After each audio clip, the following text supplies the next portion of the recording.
जब से मैं एनएलपी के टच में आया तब मुझे समझ में आया कि जो एग्जैक्टली ह्यूमन बॉडी का बुकलेट है वो है एनएलपी साइंस। कौन नहीं जानता कि सुबह जल्दी उठना चाहिए, कौन नहीं जानता कि शराब नहीं पीना चाहिए, लेकिन नॉट एबल टू डू ये सबसे बड़ा इश्यू है। उसका बुकलेट जान लो, मनुष्य का बॉडी कैसे बिहेव करेगा। मैं जब आपकी कहानी को देखता हूँ बचपन से लेकर अब तक, वो बहुत ही मोटिवेटिंग लगती है। गांधी जी और मेरे जीवन में ये दो चीज़ें कॉमन है कि उनका जन्म भी पोरबंदर में था, मेरा जन्म भी पोरबंदर में। गांधी जी का कर्मभूमि अहमदाबाद था, मेरा भी कर्मभूमि अहमदाबाद है। लोग मजाक में हंस देते हैं तो इसको भी काउंट कर लेता हूँ। बट अनफॉर्चुनेटली 9 साल की उम्र में आई लॉस्ट माई फादर। 9 साल का था, पिताजी नहीं रहे, परिस्थिति पूरी तरह बदल गई। 300 रुपया महीने का सैलरी के साथ नौकरी करता था। मेरा फाइनेंशियल कंडीशन भी उस लेवल का नहीं था कि मैं कोई बड़ा पढ़ाई करता। इलेक्ट्रिक का काम किया, कारपेंटर का काम किया, ट्यूशन लगाया, खुद का स्कूल लगाया, खुद का कंस्ट्रक्शन कंपनी किया। जब मैं आज से 18-19 साल पहले वापस रोड पे आया,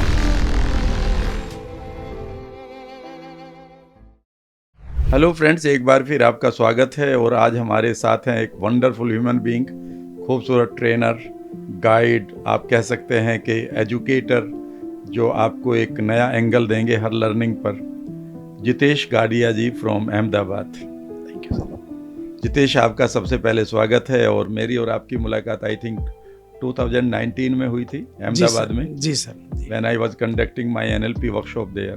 जी, आपसे तब मुलाकात हुई थी। और पहली मुलाकात में पहली मुलाकात के बाद अहमदाबाद का मैंने वेट नहीं किया था, मैं पुणे आया था। अच्छा, मुलाकात हुई थी इंट्रो सेशन में।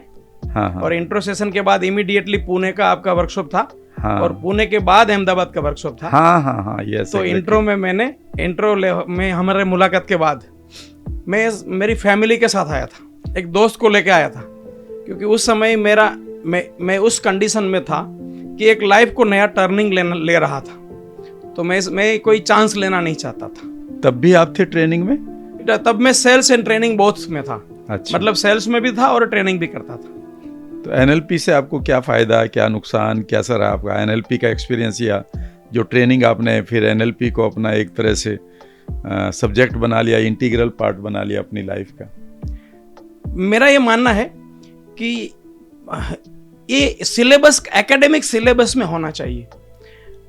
आप कोई भी गैजेट खरीदते हो, आप मोबाइल खरीदते हो, उसका बुकलेट है। आप टेलीविजन खरीदते हो, उसका बुकलेट है। आप कोई भी चीज खरीदते हो, उसका बुकलेट है। ए ह्यूमन बॉडी को यूज करने का बुकलेट क्या है?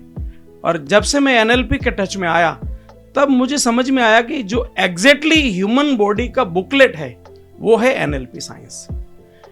आज के समय में इंसान के पास समस्या क्या है?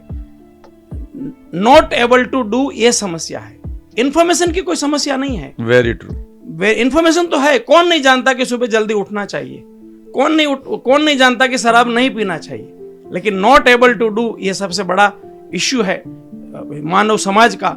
और उसमें एक ही सॉल्यूशन है, उसका नाम है, उसका बुकलेट जान लो, मनुष्य का बॉडी कैसे बिहेव करेगा, और वही है NLP. Not able to do, what a wonderful perspective. सही बात है। हमारे पास ये तो मैं भी कहता रहता हूँ कि कॉन्शियसली तो हमें सब कुछ मालूम है, हमें क्या करना चाहिए, पर करते क्यों नहीं। मैं जब आपकी कहानी को देखता हूँ बचपन से लेकर अब तक, वो बहुत ही मोटिवेटिंग लगती है। और मैं चाहता हूँ कि आप मेरे जो दर्शक हैं उन्हें एक अपनी कहानी बताएं, ताकि उनके अंदर एक मोटिवेशन मिले कि आप कहाँ से निकल कर आए हैं और कैसे आप आज रहनुमा बन रहे हैं या गाइड बन रहे हैं हजारों नहीं लाखों लोगों को। एक्चुअली जब स्टोरी ऐसी है कि जब मैं इस दुनिया में आया, अब सिल्वर स्पून कह सकते हो, मतलब मेरे गांव के 5 लोग इकट्ठा करे तो एक मेरा बाप हो, उस प्रकार का फैमिली में मेरा जन्म हुआ। बट अनफॉर्चुनेटली 9 साल की उम्र में आई लॉस्ट माई फादर। 9 साल का था, पिताजी नहीं रहे, परिस्थिति पूरी तरह बदल गई। मतलब दुनिया एक नए एंगल से देखने का अवसर मिला। 9 साल की उम्र से सेकंड हैंड कपड़े 10 साल पहना। मेरी माँ ने दूसरों के खेत में मजदूरी किया। धीरे धीरे चीज़ें आगे बढ़ी। पढ़ाई में मैं बहुत होशियार था। लोग बोलते थे ये इंजीनियर बनेगा, डॉक्टर बनेगा, और मैंने कभी सेकंड नंबर नहीं लिया। मैं हमेशा जून में अनाउंस करता था कि जिसको जो मर्जी मेहनत कर लो, सेकंड नंबर से काउंटिंग करना, पहला रिजर्व होगा। उस लेवल का मेरा वो कॉन्फिडेंट बचपन से ही रहा है। और मैं आज तक कभी सेकंड नंबर लिया नहीं। मेरा टीचर, प्राइमरी का, सेकेंडरी का टीचर एक मार्क अगर काट दे तो उसको मालूम होता था कि टेंशन मैंने पाल लिया है, अब वो बंदा वहाँ मेरे घर पे आएगा। तो मैं पढ़ाई में उस लेवल का था अप टू सेकेंडरी। लोगों की भी बड़ी उम्मीद थी, मेरे गांव में भी उम्मीद थी कि यह तो डॉक्टर इंजीनियर ही बनेगा। अनफॉर्चुनेटली 12th साइंस में मैं फेल हुआ, तो वहाँ से एक अलग सिनारियो आया और मेरा फाइनेंशियल कंडीशन भी उस लेवल का नहीं था कि मैं कोई बड़ा पढ़ाई करता। शायद 12वीं में कुछ अच्छा परसेंटेज लाता तो स्कॉलरशिप से भी कर लेता था, लेकिन मैं भी वजह था कि फेल हुआ। फिर मैंने एक नया एंगल से पढ़ाई शुरू किया, पढ़ाई के साथ साथ पार्ट टाइम नौकरी किया। 300 रुपया महीने का सैलरी के साथ नौकरी करता था। इलेक्ट्रिक का काम किया, कारपेंटर का काम किया, ट्यूशन लगाया, खुद का स्कूल लगाया, खुद का कंस्ट्रक्शन कंपनी किया। मेरी लाइफ बहुत ही एक प्रोसेस, एक आप बोल सकते हो वो कार्डियोग्राम की तरह रही, ऊपर नीचे ऊपर नीचे ऊपर नीचे। और यहीं से मैंने एक लाइफ को नाम दिया है कि लाइफ प्रोसेस है, ये संघर्ष नहीं है। जमाना इसको संघर्ष नाम दे रहा है, ये संघर्ष नहीं है, ये प्रोसेस है। मैं हमेशा बोलता हूं आम को मीठा करना है तो तपना ही प्रोसेस है। अब ये मोटिवेशनल स्पीकर बोलते रहते हैं कि अगर आपको मीठा होना है तो आम की तरह तपना होगा। मैं बोलता हूं ये तपना होगा, ये कोई श्राप है? ये तो प्रोसेस है। और कौन सा तरीका है आम को मीठा करने का? तो ये प्रोसेस था, मेरी लाइफ का शानदार प्रोसेसिंग हुआ। जब मैं आज से 18-19 साल पहले वापस रोड पे आया, कंस्ट्रक्शन कंपनी, स्कूल सबके बाद वापस रोड पे आया और वापस एक नई शुरुआत की। 1500 रुपया किराए का मकान से वापस अहमदाबाद में एक नई जर्नी की शुरुआत हुई आज से 18 साल पहले। और तब मुझे लोगों ने बताया कि सेल्स में जाना चाहिए, cells can change your life. तो सेल्स में गया और 10-11 साल सेल्स एंड ट्रेनिंग किया और लास्ट 7 साल से ओनली ट्रेनिंग में हूँ। तो जर्नी काफ़ी कहीं न कहीं कहाँ से कहाँ मोड़ लिया, वो बिल्कुल प्री प्लान था। तो अभी जो ट्रेनिंग देते हैं या जो आप सेशन लेते हैं वो सेल्स के ही हैं? ऐसा नहीं है, मेरे अभी क्योंकि मैं सेल्स बैकग्राउंड से हूँ और मेरा जीवन जीने का तरीका है ऐसा, मैं कभी इस हिसाब से जीवन जीता नहीं हूँ। तो क्योंकि सेल्स बैकग्राउंड से हूँ और 11 साल सेल्स में रहा हूँ, पूरे भारत में एक पेठ थी, वहाँ से रिक्वायरमेंट आती है तो उसकी ट्रेनिंग ज़्यादा है। लेकिन स्कूल में, कॉलेज में, यूनिवर्सिटीज़ में, कॉरपोरेट्स में लगभग हर एंगल में ट्रेनिंग है। और मेरा अभी रेस्ट ऑफ द लाइफ जीने का मकसद भी यही है कि 12 साल के ऊपर के हर एक इंसान को मेंटल स्टेट रिसोर्सफुल बनाना, बस यही एक मकसद है। 2 साल से घर से रिटायर हूँ, बेटा 18 साल का हुआ, उसको पूरा जिम्मेदारी सौंप के घर से कोई अभी जिम्मेदारी नहीं है। तो अब इसी पर्पज के लिए काम कर रहे हो? जीवन भर इसी पर्पज के लिए जीना है और कंटिन्यूसली अर्निंग के साथ एक बड़ा चैरिटी मिशन भी चलाना है इन टर्म्स ऑफ लोगों को रिसोर्सफुल बनाना। तो आपका गांव गुजरात में ही है?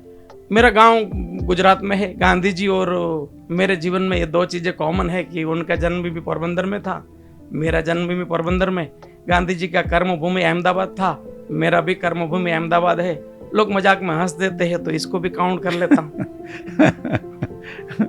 अच्छा, एक बात बताइए कि अब जैसा आप ट्रेनिंग दे रहे हैं और आजकल ट्रेनिंग का एक बहुत बड़ा स्कोप भी बनता जा रहा है और आजकल बहुत लोग ट्राई करते हैं, कुछ दिन के लिए वो दिखाई देते हैं किसी एडवर्टीजमेंट में, फिर गायब हो जाते हैं।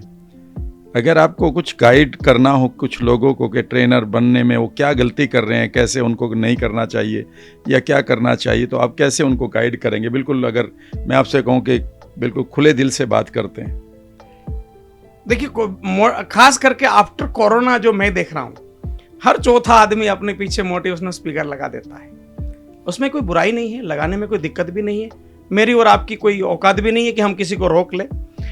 सवाल यह है कि कोई भी काम आप कब सफल होंगे या आप उस काम को कब एक मुकाम दे पाएंगे। आप लोगों को देख देख के ट्रेनर बन जाए, उससे कुछ हासिल होना नहीं है और बन भी नहीं सकते। मैं हमेशा बोलता हूं, दूसरा मोदी लाया नहीं जा सकता, दूसरा गांधी बनाया नहीं जा सकता। तो हर एक इंसान यूनिक है। आप हर एक इंसान एक ओएस के साथ पैदा हुआ है।